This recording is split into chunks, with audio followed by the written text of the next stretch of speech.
Assalamualaikum warahmatullahi wabarakatuh. Bismillahirrahmanirrahim. Alhamdulillahi rabbil alamin. Wal 'aqibatu lil muttaqin wala 'udwana illa 'alal zalimin. Asyhadu an la ilaha illallah wahdahu la syarika lah. Wa asyhadu anna sayyidana Muhammadan 'abduhu wa rasuluh. Allahumma salli wa sallim ala sayyidina Muhammadin wa ala alihi wa sahbihi ajma'in. Qala rabbi syrah li sadri wa yassir li amri wahlul 'uqdatam min lisani yafqahu qawli. Subhanaka la 'ilma lana illa ma 'allamtana innaka antal 'alimul hakim. Allahumma iftah 'alaina futuhal 'arifin warzuqna fahman nabiyyin. Allahumma faqihna fid din wa 'allimna at-ta'wil. Allahumma ij'alna minal ladzina yastami'una al-qawla fayattabi'una ahsana. Rabbi yassir wa la tu'assir, Rabbi tammim bi khair. Amma ba'd. Qala Allah ta'ala: Ya ayyuhalladzina amanu ittaqullaha wal tanzur nafsum ma qaddamat lighad. Wattaqullaha innallaha khabirum bima ta'malun. Sadaqallahul azim.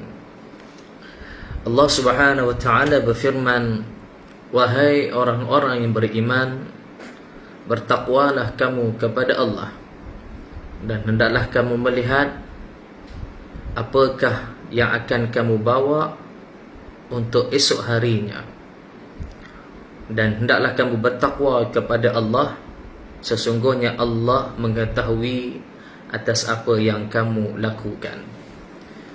Muslimin muslimat, sidang pendengar yang dirahmati Allah sekalian, alhamdulillah, yang pertamanya kita memanjatkan setinggi-tinggi kesyukuran kita kepada Allah Subhanahu wa ta'ala, kerana pada malam ini masih lagi Allah Subhanahu wa ta'ala memberikan kesempatan kepada kita untuk kita bersiaran secara online di dalam kuliah Maghrib anjuran Masjid Jami' Sultan Abdul Aziz. Para hadirin, muslimin muslimat, sidang penonton yang dirahmati Allah, Allah Subhanahu wa ta'ala memerintahkan kepada kita untuk sentiasa bertakwa kepadanya. Dalam arti kata yang lain, sentiasa melaksanakan segala perintahnya, dalam masa yang sama menjauhi segala larangannya. Inilah bentuk yang Allah Subhanahu wa ta'ala perintahkan kepada kita dengan makna takwa. Dengan takwa, seseorang itu dimuliakan oleh Allah Subhanahu wa ta'ala. Dengan takwa, seseorang itu akan dipelihara oleh Allah Subhanahu wa ta'ala daripada perbuatan yang mungkar. Dan Allah Subhanahu wa ta'ala menyatakan di dalam ayat yang lain, Allah menyatakan, inna akramakum 'indallahi atqakum. Sesungguhnya orang yang mulia di kalangan kamu di sisi Allah adalah mereka yang bertakwa. Bermakna orang yang bertakwa ini, walaupun dia sebagai seorang yang miskin, ataupun dia sebagai seorang yang kaya, ataupun dia sebagai seorang yang memiliki segala-galanya, tetapi sekiranya kalau tidak ada takwa, maka dia tidak dimuliakan oleh Allah Subhanahu wa ta'ala. Dan sekiranya kalau dia seorang yang kaya, dia seorang yang miskin, dia mempunyai harta yang banyak, mempunyai segala-galanya, tetapi dia bertakwa kepada Allah Subhanahu wa ta'ala, maka dia ini adalah orang yang dimuliakan oleh Allah Subhanahu wa ta'ala. Tidak ada bezanya, walaupun dia seorang yang kaya ataupun dia seorang yang miskin. Kedua-duanya bertakwa kepada Allah Subhanahu wa ta'ala, maka kedua-dua ini layak mendapat kemuliaan daripada Allah Subhanahu wa ta'ala. Baik, para hadirin, muslimin muslimat sidang pendengar yang dirahmati Allah sekalian, pada malam ini saya ingin mengajak tuan-tuan untuk kita melihat perbincangan satu tajuk memutuskan hubungan kekeluargaan. Memutuskan hubungan kekeluargaan ianya adalah satu perbuatan ataupun satu dosa yang sangat besar. Kerana Allah Subhanahu wa taala menyebut di dalam Al-Quran begitu banyak sekali tentang perihal orang yang memutuskan hubungan kekeluargaan. Allah Subhanahu wa taala menyatakan wattaqullaha alladzi tasaaluna bihi wal arham. Allah Subhanahu wa taala menyatakan dan hendaklah kamu bertakwa kepada Allah Subhanahu wa taala yang mana dengan mempergunakan namanya kamu saling meminta satu sama yang lain dan peliharalah hubungan silaturrahim itu. Ini di antara ayat yang Allah Subhanahu wa taala sebut kepada kita supaya kita jangan memutuskan hubungan silaturrahim dengan ahli keluarga kita. Dan kita akan lihat lebih mendalam lagi bagaimana Nabi SAW menyebut tentang perkara ini.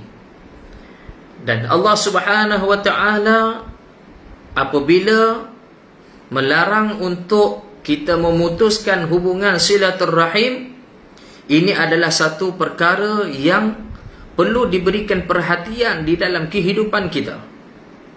Kerana di zaman ini kalau kita lihat bagaimana orang yang tidak lagi mengambil berat tentang hubungan silaturrahim dengan ahli keluarga, mereka cuba untuk memutuskan hubungan silaturrahim dengan ahli keluarga mereka. Contohnya adik dengan abangnya, ataupun dengan ibu bapanya, ataupun dengan bapa saudaranya, ataupun ibu saudaranya. Semua ini adalah di antara kaum yang sangat dekat ataupun ahli keluarga yang sangat dekat. Zawil qurba disebut di dalam Al-Quranul Karim, zawil qurba, ahli qarabat, maknanya keluarga yang sangat dekat. Dan apabila Allah Subhanahu wa taala melarang untuk kita memutuskan hubungan silaturrahim, sudah tentu larangan ini adalah larangan yang memberi makna apabila seseorang itu melakukan perbuatan tersebut, dia telah melakukan dosa besar. Kerana di dalam Al-Quran Allah Subhanahu wa taala apabila memberikan ayat tegahan ataupun larangan, ianya adalah suatu dosa yang perlu kita tinggalkan, ataupun satu dosa yang boleh menyebabkan seseorang itu terhumban di dalam kancah kebinasaan.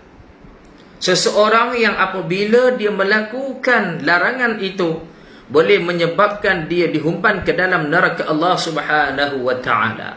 Maka sebab itu perlu kita berikan perhatian di dalam Al-Quranul Karim bagaimana Allah Subhanahu wa taala melarang supaya jangan kamu memutuskan hubungan silaturrahim, ataupun contoh yang lain yang kalau kita lihat di dalam Al-Quran begitu banyak sekali. Allah mengatakan apa dia? Jangan kamu mendekati zina. Allah Subhanahu wa taala datangkan dengan ayat larangan. Allah Subhanahu wa taala menyatakan kepada kita, jangan kamu dekati ataupun jangan kamu makan dengan harta orang lain dengan cara kezaliman. Allah Subhanahu wa taala sebut, ya ayyuhallazina amanu la ta'kulu amwalakum bainakum bil batil. Jangan kamu makan harta kamu, la ta'kulu amwalakum bainakum, di antara kamu itu dengan jalan yang batil. Dan Allah Subhanahu wa taala banyak menyebut di dalam ayat-ayat yang lain juga bagaimana ianya adalah satu larangan keras yang Allah Subhanahu wa taala perintahkan kepada kita untuk tinggalkan. Baik. Para hadirin muslimin, muslimat, sidang pendengar yang dirahmati Allah sekalian, Allah Subhanahu wa taala memberikan satu tegahan kepada kita, yang mana apabila kita memutuskan hubungan silaturrahim dengan ahli keluarga kita, terutama dengan ahli keluarga yang dekat, yang mana Allah Subhanahu wa taala telah memberikan ancaman.